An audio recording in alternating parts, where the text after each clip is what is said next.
Hi friends, welcome to mini சமையல். இன்றைக்கி நம்ம சேனலில் சிம்பிள் அண்ட் டேஸ்டான சூப்பரான ஒரு முட்டை குழம்பு சட்டுன்னு வெறும் 15லேருந்து 20 நிமிஷத்துக்குள்ளே செஞ்சு பிடிக்கலாம். அது மட்டும் இல்லை, இது இட்லி, தோசை, சாதம், சப்பாத்தி எது கூட தொட்டு சாப்பிட்டாலும் சரி அட்டகாசமான டேஸ்ட்டில் இருக்கும். இப்போ இந்த முட்டை குழம்பு எப்படி பண்ணலான்னு பார்க்கலாமா? அதுக்கு ஃபஸ்ட்டு ஸ்டவ்வில் ஒரு அகலமான பாத்திரம் எடுத்து வச்சு 1லேருந்து 1.5 ஸ்பூன் அளவுக்கு ஆயில் சேர்த்துக்குங்க. ஆயில் சூடாகி வந்ததும் 1/2 ஸ்பூன் தனி மிளகாய்த்தூள், 1/2 ஸ்பூன் கரம் மசாலா, 1/4 ஸ்பூன் மிளகுத்தூள், 2 பிஞ்ச் அளவுக்கு மஞ்சத்தூள், தேவையான அளவு கொஞ்சமாக உப்பு சேர்த்து 1 நிமிஷத்துக்கு மட்டும் ஸ்டவ்வை லோ ஃப்ளேமில் வச்சு நல்லா இந்த மசாலாவை வதக்கி விட்டுக்குங்க. அதுக்கப்புறமா வேக வச்ச முட்டையை எக்ஸ் வடிவத்தில் கட் பண்ணிவிட்டு இந்த மசாலாவில் சேர்த்து நல்லா 1லேருந்து 1.5 நிமிஷத்துக்கு கலந்து விட்டுக்கலாம். வேக வச்ச முட்டையை அப்படியே நம்ம குழம்புல சேர்க்குறத விட இந்த மாதிரி மசாலாவில் நல்லா கலந்து விட்டுட்டு அதுக்கப்புறமா நம்ம முட்டையை சேர்த்தோன்னா இந்த மசாலா எல்லாமே முட்டையில் சார்ந்து முட்டை சாப்பிட்றதுக்கும் டேஸ்ட்டாக இருக்கும். இப்பொழுதைக்கு மசாலாவில் வதக்கின இந்த முட்டை எல்லாத்தையும் தனியாக அப்படியே எடுத்து ஒரு பிளேட்டில் போட்டு வச்சுக்கலாம்.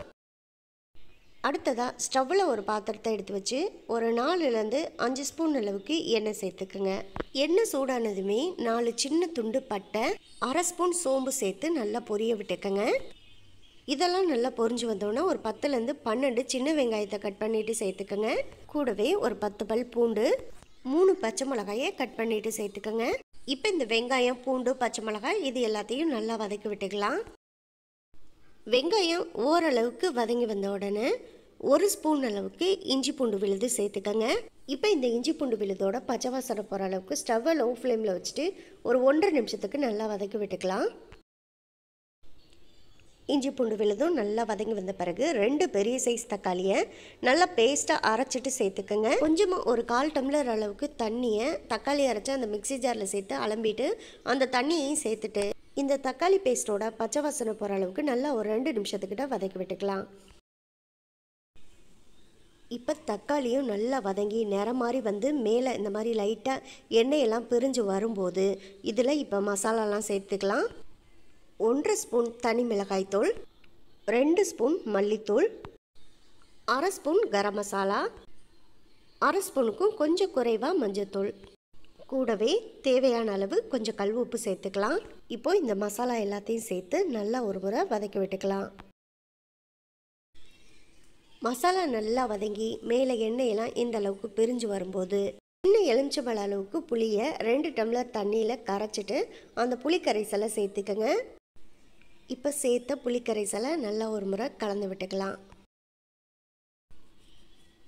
மசாலா எல்லாத்தையும் நல்லா கலந்து விட்ட பிறகு இப்போ இதை ஒரு மூடி போட்டு மூடி வச்சு இந்த குழம்பு கொதிச்சு வரட்டும். அது வரைக்கும் நம்ம வெயிட் பண்ணலாம். அடுத்து ஒரு 2 நிமிஷத்துலேயே குழம்பு நல்லா கொதி வந்துருச்சு. இப்போ நம்ம மூடியை ஓப்பன் பண்ணி பார்க்கலாம். ஸ்டவ்வை மீடியம் ஃப்ளேமுக்கு மாற்றிட்டு நல்லா குழம்ப ஒரு முறை கலந்து விட்டுக்கங்க.